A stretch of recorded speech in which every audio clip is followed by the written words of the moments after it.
We're talking about the earth and extending ourselves to put our energies into the earth. You can look around this country, which used to be paradise, and you can see what is going on and happening to the earth, how the earth is being destroyed very methodically, very purposefully, very clearly and fast.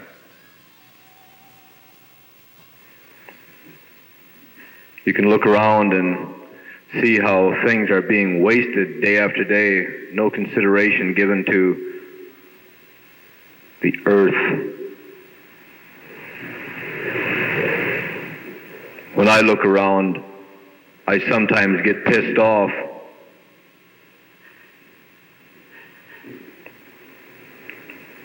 Many times people don't understand how we feel about certain things. We, as red people, pray for the earth. We pray for the trees, for the creatures, the animals, and all the living things. That does not mean that we are childlike. That does not mean that we are innocent. It's hard to do these things.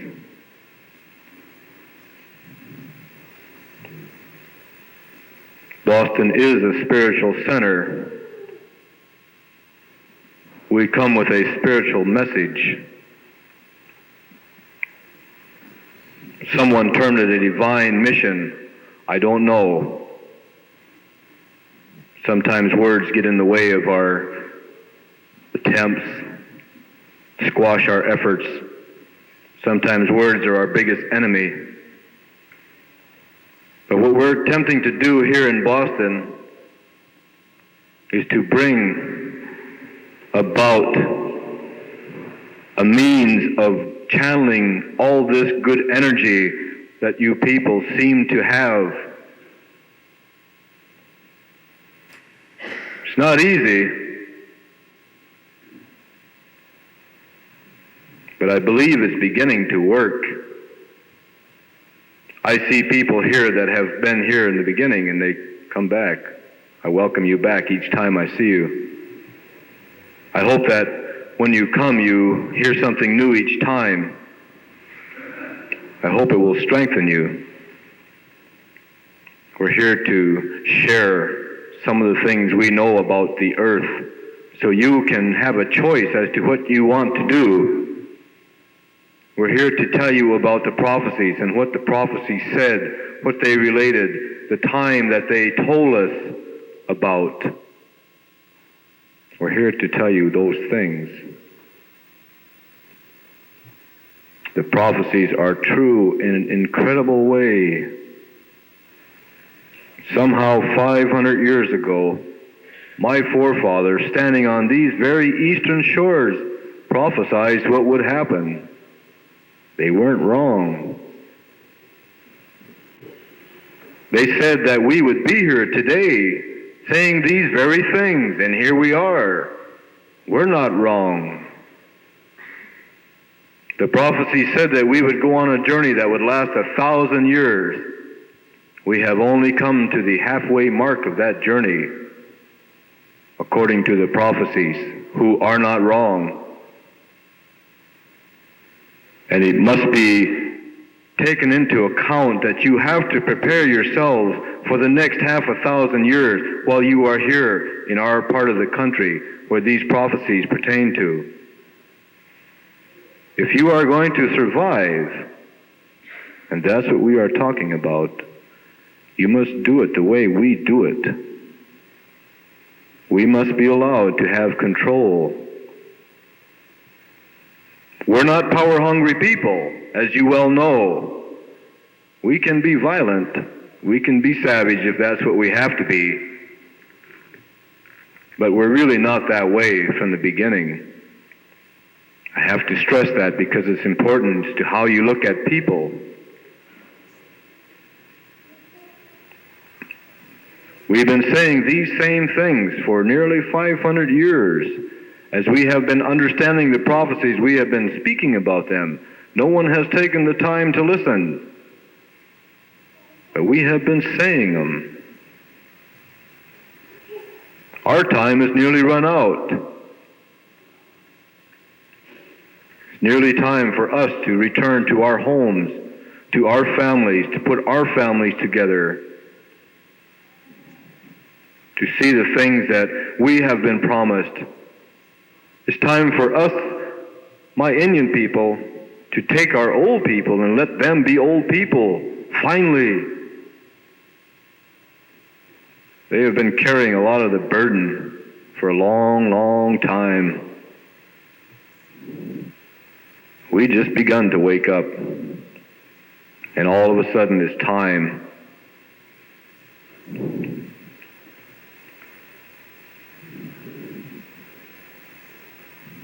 A few years ago, 10 years ago, we were mostly looked at simply as drunken Indians. It seemed the government or whoever it was had us right where they wanted us to be. Or maybe it was the Prophecies. Many of us were on Skid Row. We laughed a lot, but it really wasn't healthy. You go back beyond that time, maybe 70 years, and we were looked at as the only good Indian is a dead Indian. Today it's a little better. Times have changed.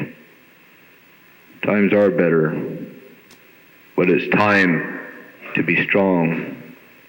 In spite of everything that we have been through as red people, we have become Indian. We have lived 500 years of a foreign society. And in spite of that fact, we still look out and do not look down. Understand that.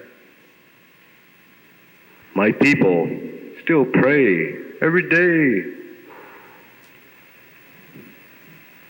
Even myself, I've learned to do that. It's an incredible thing, my friends.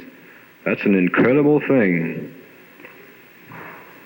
If you pray for other people, you ask for good things for other people, and good things happen for those other people because of what you have prayed for, then good things will come to you. If you ask for bad things, they'll come too, but that will be twofold. Pray for the earth, most of all. Pray for the animals. Not Mickey Mouse and Donald Duck. Maybe they're real, hey? I've been hearing about them for a long time, haven't we all? I don't know. But for the bears and the buffalo, when we go to paradise for survival, it will be buffalo that will be there. You have to know how to cooperate with those creatures.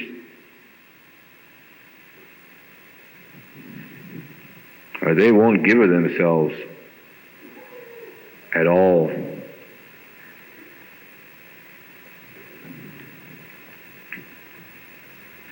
Even the animals have baby problems, but they never overpopulate.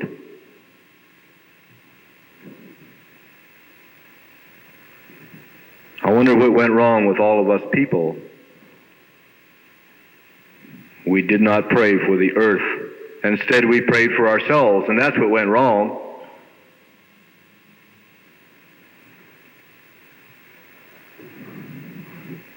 If you put your mind into the earth, then that will become your heart.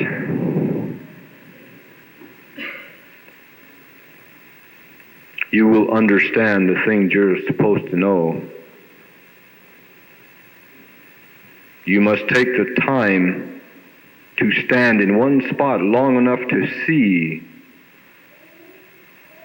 And if you do this, you will see what we see. Maybe you won't understand it as we understand it. But if you take the time to understand, you will allow us to take care of what needs to be taken care of. in our part of the universe. This is Turtle Island. We gave control away 500 years ago. We let it be domicile for a while. Now we're taking it back. We must. If we fail, it will be because of everybody. We are home as red people. We have no reason to flee.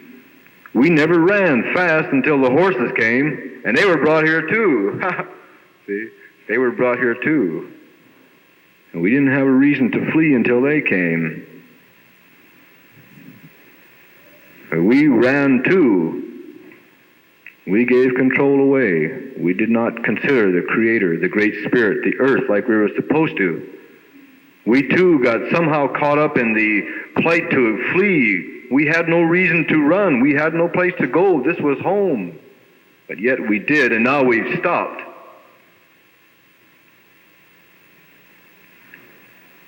Well, the prophecies have taken us on an incredible journey. And now they've brought us right to the halfway mark. Almost. We're a little bit ahead in understanding. We can see into tomorrow in some cases, at least enough to be right.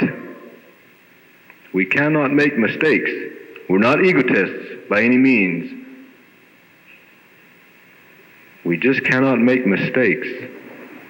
If we do, all of us will go down the drain together. I say these things because they are important for you to know. Do not stop and ponder them at this time. Put them away in your mind. We are very capable people, my people. Very able. I used to be scared because I was running too. I used to wear a tie and a suit. I used to work. I was even baptized, and I almost drowned. Well, I know those ways, and I don't put them down, but I don't fight them either.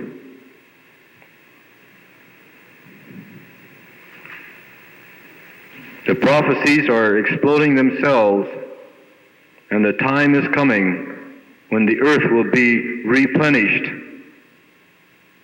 The earth will survive. The strong among the people will survive. We are weeding out the men from the boys for survival. The process has begun.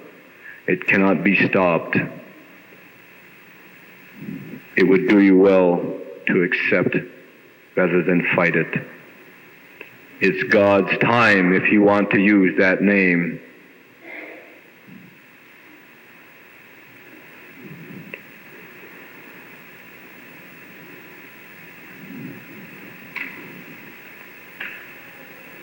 Every day,